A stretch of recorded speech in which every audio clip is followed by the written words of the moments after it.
Dans le cadre de la série Profession, aujourd'hui, nous sommes au Journal Le Contact, le journal local de Témiscamingue, et avec moi, Hélène Ouellette, coordonnatrice de ce journal.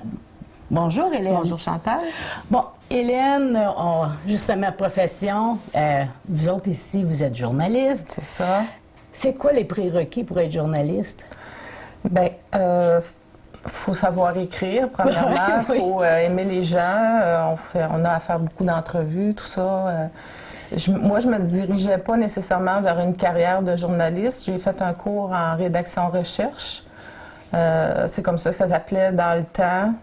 Maintenant, le cours, c'est communication, plus générale. Il y a journalisme aussi, là, Mais si tu te dirigeais pas comme journaliste, bon, tu voulais avoir ça en plus dans tes bagages?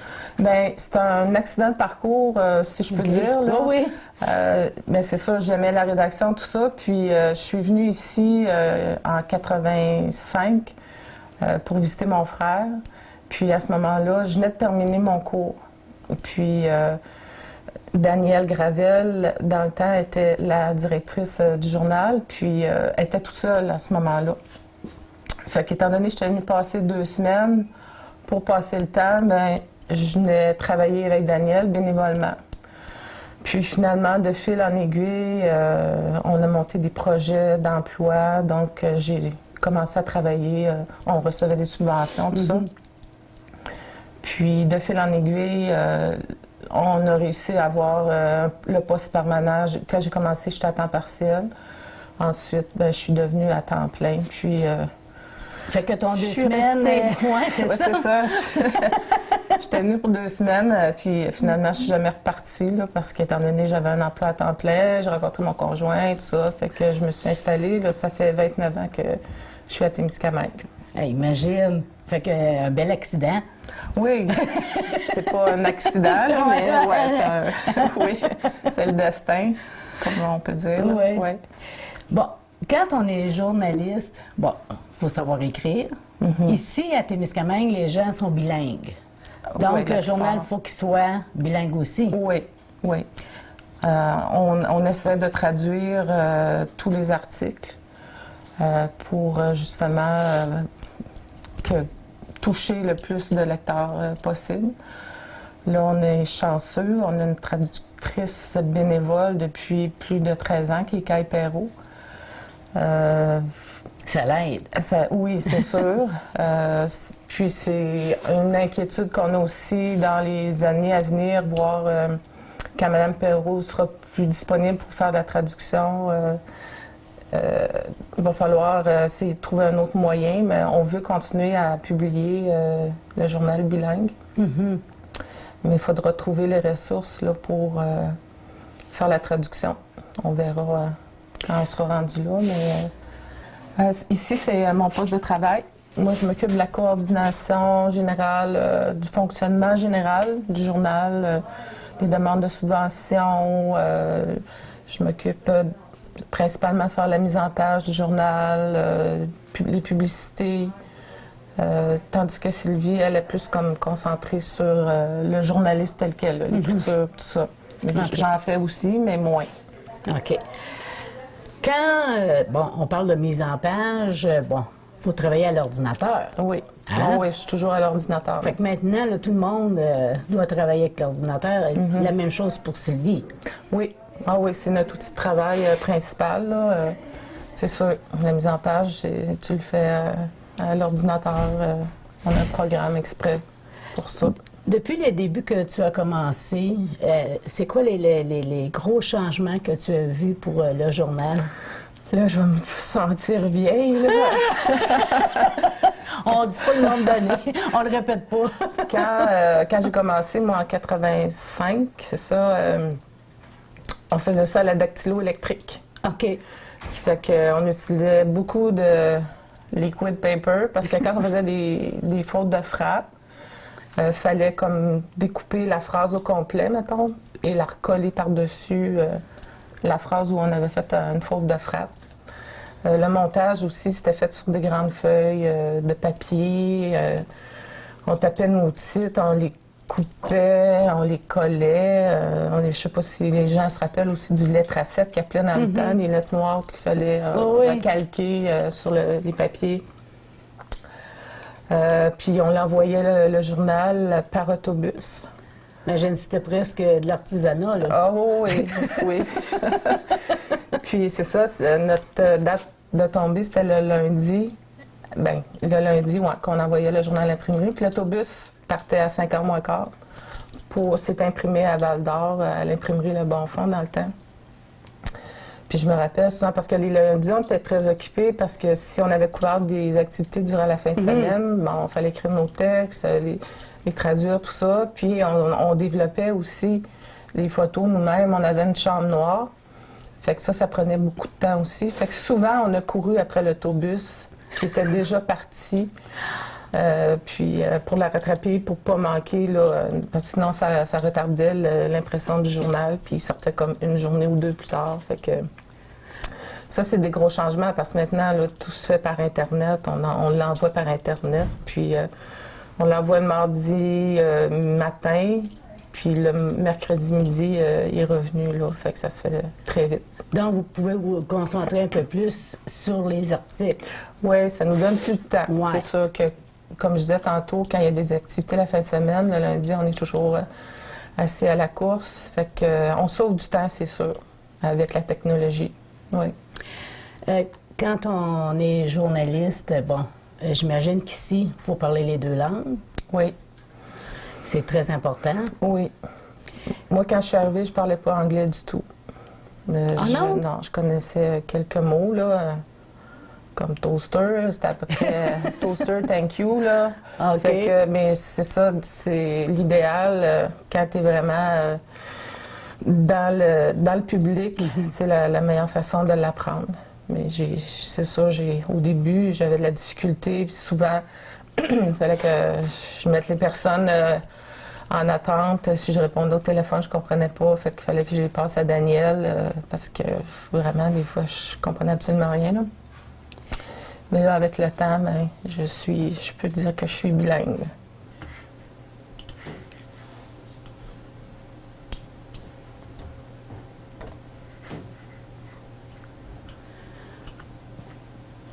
J'ose pas te déranger, Hélène, mais... C'est pas. Bon.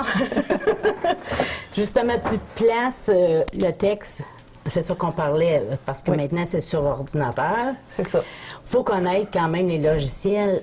Si quelqu'un arrive ici, là, ne connaît pas vraiment le programme, est-ce que vous êtes prêt à lui montrer? Oui, c'est sûr. On fait la formation, tout ça. Puis c'est pas des programmes qui sont si difficiles que ça à apprendre. Ils sont très faciles. Celui de mise en page avec lequel on travaille, ça s'appelle Quark Express. Puis la façon qu'on fonctionne, c'est que les textes sont tapés dans des documents Word. Puis on les prend, puis on les copie dans le logiciel de mise en page.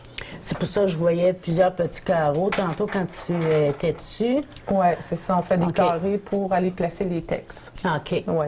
Même chose pour les photos ou les publicités qu'on reçoit maintenant.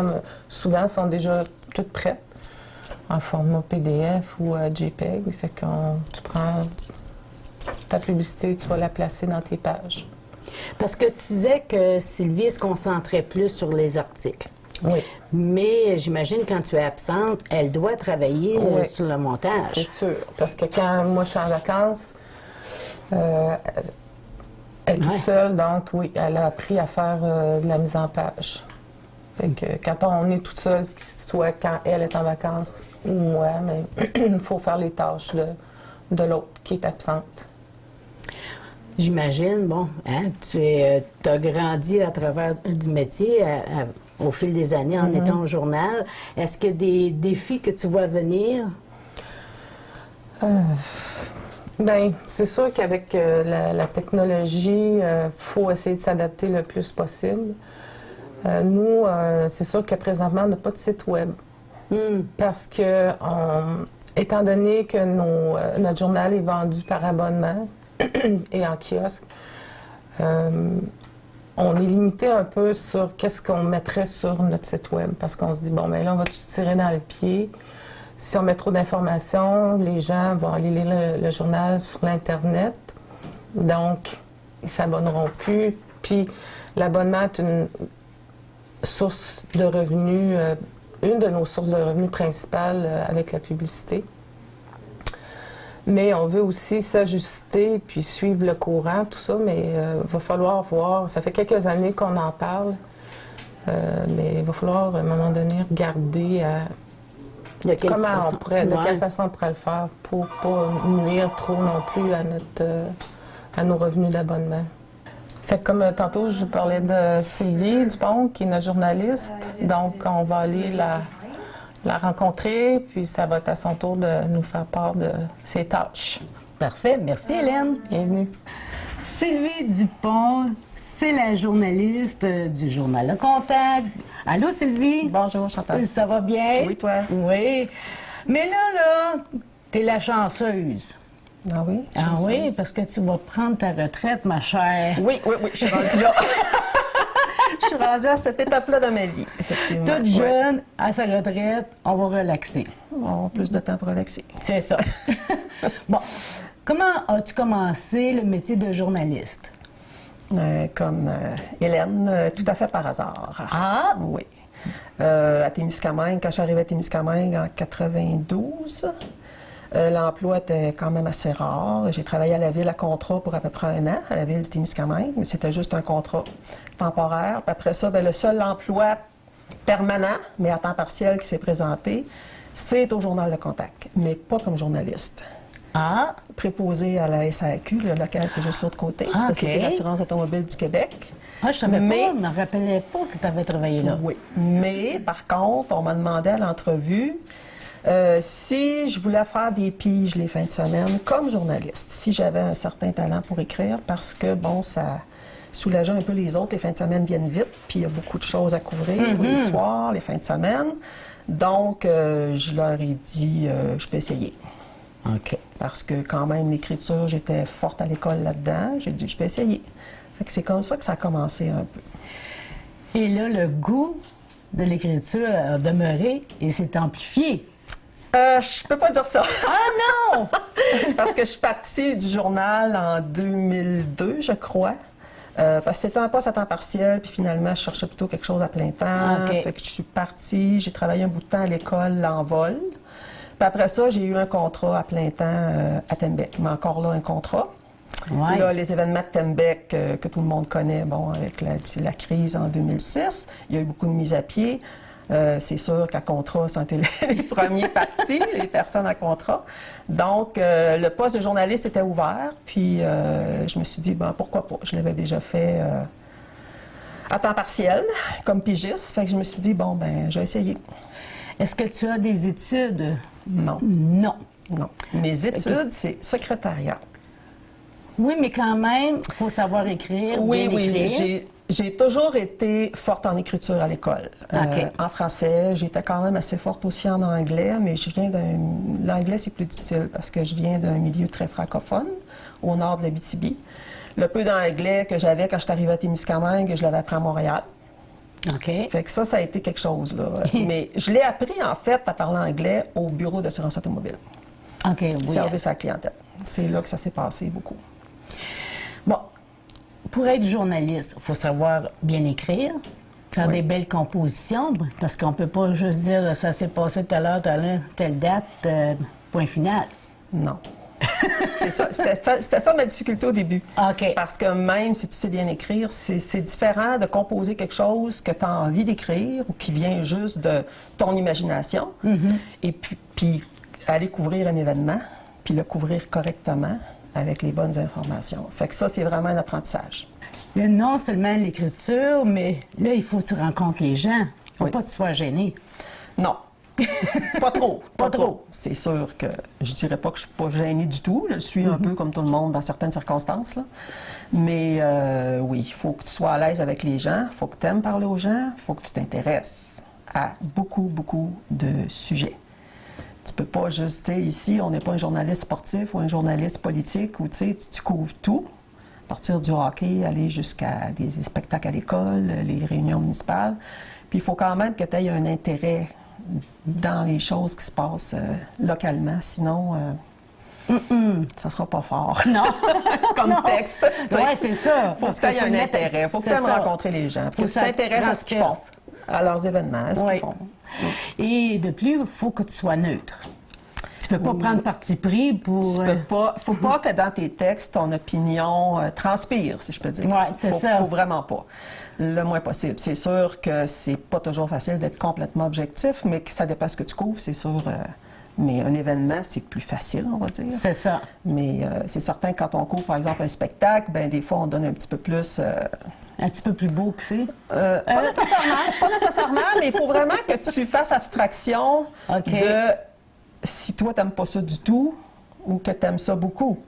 Parce que il faut que tu te mettes dans la peau d'un petit peu tout le monde qui est là. Moi, en tout cas, c'est le même que je travaille. Que tu observes un peu autour, que tu vois. Parce que moi, je peux trouver que, par exemple, un humoriste, il n'est pas drôle du tout, mais tout le monde rit autour. Fait que je vais-tu écrire, je suis pas une critique culturelle non plus, je vais-tu écrire, il était pas bon, quand des fois tu vois que les gens quand même aiment ça. Tu sais, il y a tout ce côté-là aussi là, qui est à... Parce que le journaliste représente le journal. Est-ce que ça arrive parfois que le journaliste décrive un sujet, on sait penser à lui et qu'il précise? On ne peut pas faire ça quand on est journaliste. Ça, c'est un éditorialiste qui va faire ça. OK. Puis ici, au journal, il n'y en a pas d'éditorialiste. On est journaliste. Il n'y a pas personne qui fait d'éditoriaux, qui prend position. C'est ça. Oui. Parce que comme journaliste, tu ne peux pas vraiment prendre position. Mais si tu fais un voyage, un exemple, là, quand même, puis tu veux décrire ton voyage, tu as aimé ça, c'est quand même ça, là, c'est limite. Oui. OK. Oui. Quand même. Tu peux dire ce que tu as aimé ou ce que tu as moins aimé. Je le fais quand je couvre des spectacles, je le fais quand même, là, donner des... Mais c'est...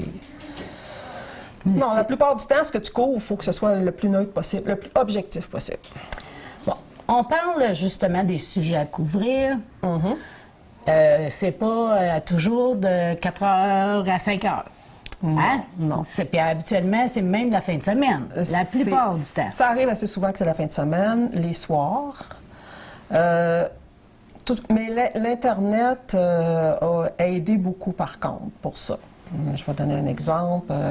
Du coup, comme, mettons, un club de hockey de Témiscamingue va dans un tournoi c'est pas local, mettons, à Rouyn-Noranda, bien, on est capable de demander aux parents maintenant de nous fournir une photo. On les appelle le lundi, on jase avec eux autres, ils nous racontent ce qui s'est passé. Pour ça, ça l'a aidé beaucoup. OK, oui. Mais localement, on couvre nous autres mêmes les choses. On se rend sur place, on prend les photos. Donc, quelqu'un qui veut travailler ici, il faut qu'il s'attende à travailler à toutes sortes d'heures. L'horaire régulier, c'est de 8 à 4 du lundi au vendredi. Parfait. Okay. Mais parce que ici, dans une petite entreprise, si je peux dire, comme le journal, on fait pas juste... moi, je passe pas ma journée de 8 à 4 assis là à faire des textes. On reçoit la clientèle, on partage les tâches aussi. Là, on reçoit la clientèle, on fait des photos, on offre certains services. Puis aussi, quand tu es journaliste, il faut que tu tiennes beaucoup au courant de ce qui se passe aussi. Tu tiennes au courant de l'actualité. Oui. Tu peux pas juste dire je m'occupe du local, je regarde juste le local. Il faut que tu regardes un petit peu ce qui se passe dans la MRC, dans la région, tu sais, pour aller te chercher des sujets aussi, parce que localement, si c'est un petit peu plus tranquille, ben, tu dois quand même avoir un journal qui sort à chaque semaine. C'est ça, parce que ça peut toucher les gens. Oui, ça se rapporte aux gens, ça peut les toucher, oui, avoir un impact sur... les gens de Témiscamingue. Donc, il faut que tu essaies d'ouvrir tes horizons puis sortir en même temps aussi un peu du local. Ouais. On va changer d'endroit. Puis tu vas me dire justement pourquoi à cet endroit-là, il faut que tu y ailles aussi. Parce que je veux que tu me dises vraiment, parce que comme tu dis, tu fais plusieurs tâches. C'est pas seulement t'asseoir 8 heures de temps à écrire. D'accord? Différentes tâches, oui. Parfait. Ah, c'est vrai, il ne faut pas jeter de sourire. Non, pas de sourire, enlever les lunettes. Être le plus sérieux possible. Non, pas de même. Pas trop. OK. Mais là, je vais avoir de la difficulté. Mais ça, c'est un exemple. Oui, c'est un exemple. De qu'est-ce que tu fais? Oui, c'est un autre exemple de qu'est-ce que je fais. Prendre des photos pour la carte d'assurance maladie, la carte d'armes à feu, puis aussi statut indien. On fait ces photos-là ici. C'est ça. Il y a des petits détails à respecter. Maintenant, c'est de plus en plus pointu aussi, surtout au niveau de la carte d'assurance maladie. Pas de sourire, pas trop loin, pas trop proche. Fait que faut quand même faire attention. Et c'est pas une tâche qui est si difficile, mais faut le faire de la bonne manière. Ça, c'est un service qu'on offre qu'il faut apprendre à faire. Ensuite, on reçoit la clientèle. Il y a des gens qui viennent payer des factures. Il y a des gens qui viennent payer leur abonnement ou se faire des photocopies, des fax. Ça, c'est une autre chose. Il y a une chose aussi qu'on fait, c'est des signets funéraires. Ah! On offre le service pour les gens, pour éviter qu'ils aient à se déplacer à l'extérieur. C'est bien. Ouais.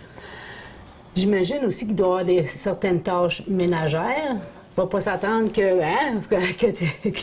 Ménagère, dans quel sens? Faire le plancher ou quelque chose. Est-ce que vous avez quelqu'un ou c'est vous autres On a qui partagez? On a quelqu'un aux 2 OK. semaines. Aux 2 semaines qui vient pendant la période hivernale. Mais l'été, c'est un coup de balai à passer, on le fait nous autres mêmes. On époussette notre bureau, mais on fait ça nous autres mêmes. Mais tu sais, comme le plancher, le gros comme l'hiver, là, ça vient assez... Donc, ça allait assez vite. Si quelqu'un veut devenir journaliste au contact, j'imagine que tu vas lui donner un peu de formation. Bien, c'est sûr que là, on est à la recherche d'ailleurs d'un journaliste, vu que je prends la pension. Ça fait que c'est sûr qu'Hélène va avoir beaucoup de travail à faire là-dessus, mais en même temps, moi aussi, c'est sûr. Probablement, moi, j'entrevois ça peut-être pour que la personne, quand il va y avoir des événements à couvrir, quand la personne va commencer en avril, que peut-être aller avec elle... parce que c'est les contacts qu'il faut que tu établisses aussi. Il faut que les gens soient à l'aise avec toi quand tu es journaliste. Il faut qu'ils soient à l'aise de te parler, il faut qu'ils se sentent en confiance. Fait que, tu sais, des fois, établir un contact au départ, là, Oui, c'est ça. Ça aide beaucoup. Puis que les gens aient confiance, puis qu'ils acceptent facilement de te rencontrer, de raconter des choses, parce que c'est pas toujours des événements à couvrir, comme dernièrement, j'ai rencontré Rénal Côté qui a un hobby de moteur stationnaire, tu sais, bon, il faut qu'ils acceptent aussi, là, les gens, là, de le faire. Des fois, c'est des jeunes qui sont un peu gênés, qu'il faut mettre beaucoup à l'aise aussi, tu sais, c'est des choses comme ça, là. Est-ce que tu trouves que c'est plus facile étant donné que les gens ne se font pas filmer? Ils vont poser des questions. Est-ce que le contact est mieux face à ça? Oui, on est privilégiés par rapport à vous autres, parce que je me le fais souvent dire, les gens nous mélangent souvent. Oui. Tu me filmeras pas, moi je veux pas être filmé, là, je veux pas... non, je vais juste prendre une petite photo. Puis c'est vrai que tu vas prendre un portrait. C'est vrai que les gens sont pas toujours à l'aise. La photo aussi, c'est souvent. Ah non, pas une photo, tu sais, ça, on entend ça souvent. Oui. Donc, pour être bon journaliste, c'est quoi encore les qualités? Ben, moi, je dirais qu'il faut avoir un bon esprit. Premièrement, il faut s'intéresser à l'actualité. Il faut s'intéresser aux gens, aux événements qu'on a à couvrir. Il faut savoir poser les bonnes questions, se préparer. Tu n'arrives pas là à dire « OK, rendu là, je vais décider de quoi qu'on va parler ». Oui, des fois, il arrive dans la discussion que ça va t'amener à autre chose, mais il faut que tu aies une base en partant, là, savoir de quoi tu vas discuter, te préparer avant. Être bilingue. Oui, ça c'est... Parler écrit. Ici, beaucoup. Moi, c'est sûr que l'anglais parlé, c'est pas mal plus difficile pour moi, mais je comprends très bien l'anglais. Je suis capable de couvrir les événements en anglais. Je peux en écrire un peu, mais ça doit être révisé, là. C'est pas assez parfait pour être dans un journal. Ça doit être révisé. Si j'avais à le faire, là, mais là, on a quelqu'un, on a Mme Perrault. Mais ça prend aussi un bon esprit de synthèse, parce que si tu vas dans un événement, une réunion qui dure 3-4 heures de temps, imagine la longueur dans le journal, ça fait qu'il faut vraiment que tu ailles chercher les points importants, essayer de ressortir les points importants qui se sont discutés. Ça demande ça beaucoup aussi. Bien, merci beaucoup. C'est moi qui te remercie. En tout cas, si les gens ont des questions sur le journalisme, ils peuvent vous rencontrer ou vous téléphoner? Oui, pas de problème. Ils peuvent venir ici au bureau, appeler, donner toutes les informations nécessaires. S'il y a quelqu'un qui est intéressé au poste, le poste est ouvert. Donc, tu peux dire le numéro de téléphone. Je suis certaine que les gens le connaissent, là, les gens d'ici, mais c'est pour les gens de l'extérieur. OK, c'est le 819-627-9050. Sylvie, avais-tu quelque chose à ajouter? Non, pas vraiment. En tout cas, la prochaine personne qui va relever le défi est bienvenue. On va l'aider, on va la soutenir jusqu'à mon départ. Bien, c'est ça. Ben, on va te souhaiter une bonne retraite, mais on va se voir avant. Sûrement. On va se voir après aussi. Oui. Merci à vous deux. Ça fait plaisir. Marie.